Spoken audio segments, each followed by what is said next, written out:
ابراهيم بعد ما الحكم حسب الفاول والاحتكاك اللي حصل بينه وبين صالح موسى. ادي الكوره، حصل فاول هنا لمحمد ابراهيم. صالح موسى رقم 19 وادي محمد ابراهيم رقم 33. كل دي حاجات عاديه. هنا بقى جه صالح موسى، محمد ابراهيم بيبعده عنه.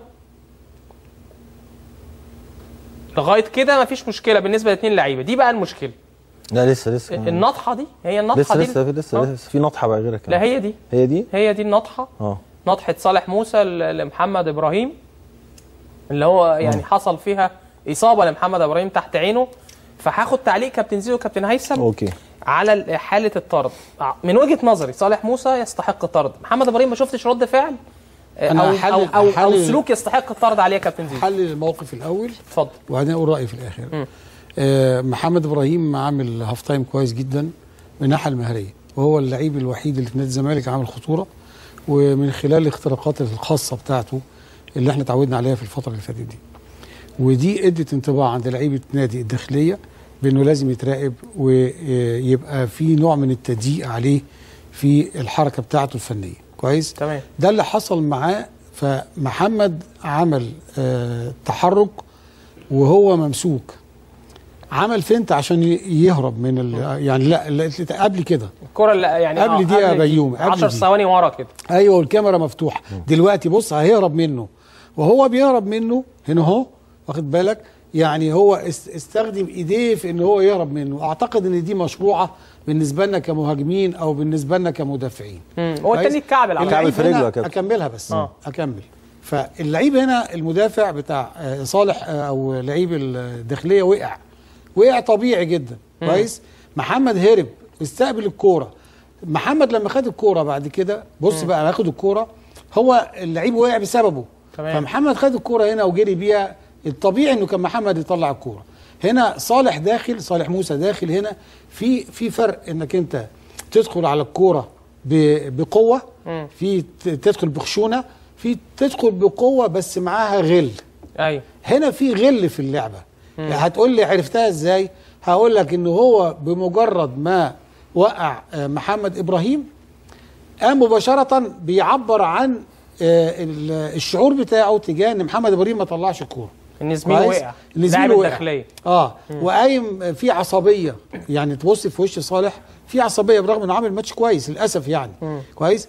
الحركه اللي عملها بعد كده محمد ابراهيم ما عملش حاجه بالزبط. من وجهه نظري انا مش بدافع عنه، عمري في حياتي ما بقول رايي بشكل صريح كده في المواقف التقديريه، انما ده موقف مش تقديري. الموقف التقديري اللي هي ان انا اخلص من المدافع بتاعي بشكل او باخر عشان الرقابه اللي عليا، عشان اوسع لنفسي عشان اقدر استقبل الكوره. كويس. فانا اعتقد ان محمد ابراهيم كان يستحق انذار ممكن. ده اضعف الايمان. في فرق كبير بين الاصفر والاحمر. بالك. وبعدين في فرق كبير بين الاحمر والاحمر. يعني في لعيب ياخد كارت احمر عشان خد انذارين بالرغم انه ما عملش حاجه، ممكن يكون عمل فاول عادي خد انذار بعد كده مسك الكوره بايديه راح واخد انذار تاني. في لعيب تاني بياخد كارت احمر مباشره عشان خاطر عمل لعبه فيها خطوره خطيره جدا او حاجه خطيره جدا تجاه اللعيب.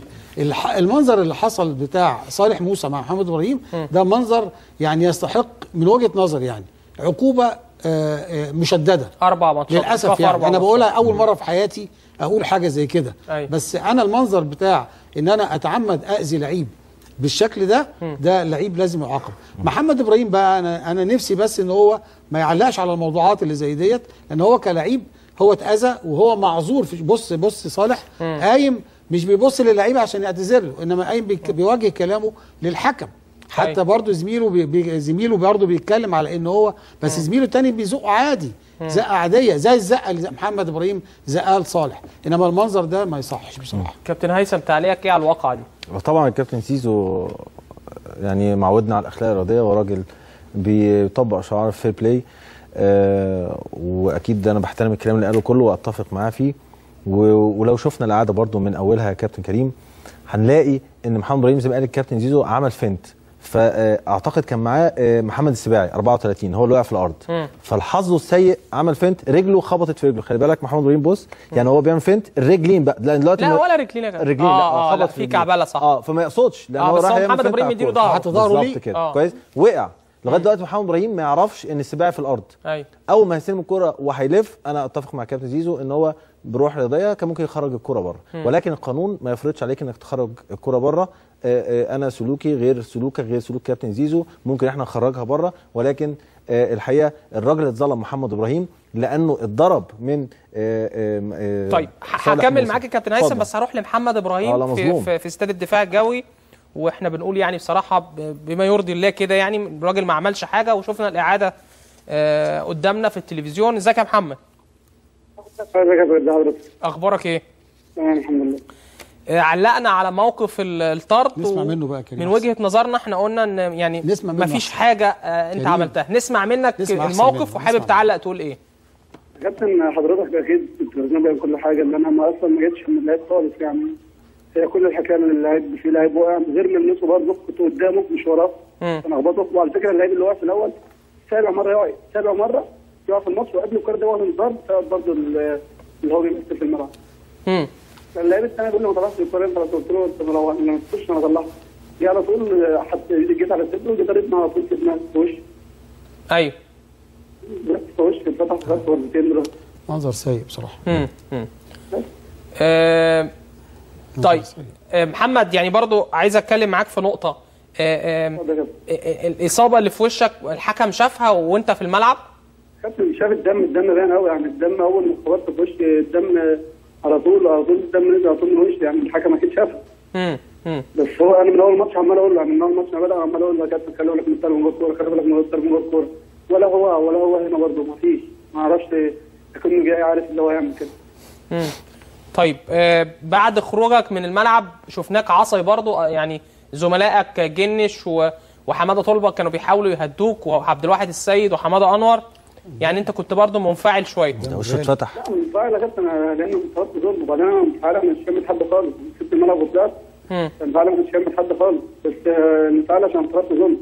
عشان يعني هو انا اتطردت عشان اتعورت مثلا ولا ايه؟ كنت اتعورت لو اعرف كده. لو اعرف كده كنت اتعورت، كنت خليت الدم ما ينزلش. محمد، وانت بعد ما لفيت بالكوره وشفت لعيب الداخليه واقع ولا ما شفتوش على اساس انت ممكن تطلع الكوره؟ كابتن انا شفته، بس اللعيب الداخليه اللي وقع انا اللي كنت معاه فما لمستوش. بقول لحضرتك اللعيب ده سابع مره يقع في الملعب، سابع مره يعني يقع يمثل في الملعب، ومحكم في كوره قبلها واخد انذار في البلانتي كانت معايا برضه نفس الكوره. ايوه يعني قبلها على طول واخد انذار، اللي هو البلانتي اللي هو خد فيه انذار اللي هو كان عاوز يعمله معايا ده، قبلها على طول نفس الكوره معايا. بس فهو ده اللي خلاني ما رضيتش اوقف الكوره يعني. وبعدين هو من اول ماتش ما بدا وده يقع فهم اول ماتش عمالين لكن مثلا بنلعب في سيركه كابتن كل واحد بيقعد دقيقه. على العموم يا محمد، احنا اللقطه مصوره، واعتقد لجنه المسابقات هتشوف الكوره تاني، ومن وجهه نظرنا كابتن زيزو كابتن هيثم وانا اتفرجنا على الكوره، ما كانش فيه رد فعل منك سيء او موقف يستحق عليه الطرد، فخليك هادي ما تصرحش كتير، ولجنه المسابقات اكيد هتجيب لك حقك يعني، ومش هيبقى في ايقاف فتره كبيره يعني ان شاء الله. هو عموما يا محمد، هو في ايام كده يا بابا بيبقى اليوم مش بتاعك، وواضح ان وانت بتسخن كان اليوم مش بتاعك، فمجموع الحاجات السيئه اللي ساعات بتحصل للانسان في يوم واحد دي ممكن تديك انطباع بانك انت تقول الحمد لله رب العالمين، ربنا ممكن يكون حماك من حاجه اكبر من كده بكتير قوي. عايز اقول حاجه يا كابتن كريم. هو يعني محمد قطع التليفون يعني بعد ما حصل الاحتكاك صالح موسى راح استفز محمد ابراهيم. فكمان محمد ابراهيم يعني بيزقه بيحوش عن نفسه صالح موسى راح للحكم بيقول له ان هو ضربني في وشي، وده ما حصلش، وبعدين ضربه في وشه وفتح له. عارف محمد ابراهيم عامل زي ايه؟ زي ما اتنين مثلا يتخانقوا وانت مالكش ذنب، انت المجني عليك، تبص تلاقي انت اتضربت والجاني راح عمل لك محضر، وتلاقي نفسك انت المدان في النهايه. يعني بص راح يقول للحكم خلي بالك عبد الواحد جه ليه؟ عبد الواحد جه عشان قال لك الحكم هيطرد صالح موسى فبيبعد لعيبه الزمالك، فالكل فوجئ ان محمد عبد القادر مرسي مدي كارت احمر هنا وكارت احمر هنا. اعتقد كابتن قدوره لما هيشوف التصوير وهيشوف الفيديو هيحس ان هو فعلا محمد ابراهيم كان مظلوم، وزي ما انت قلت كلمه مفيده جدا للجنه المسابقات او لجنه التظلمات ممكن تجيب حق محمد ابراهيم، تجد ان صالح موسى موقوف وممكن محمد ابراهيم تلاقيه بيلعب الماتش الجاي، يلعب الماتش الجاي ولا ياخد ماتش واحد، ما ياخدش. خلي بالك الكارت الاحمر في اوروبا في الحاجات دي في الدوري الانجليزي او في الشامبيونز ليج بتتلغي بالاعداد، بالاعادات بتتلغي.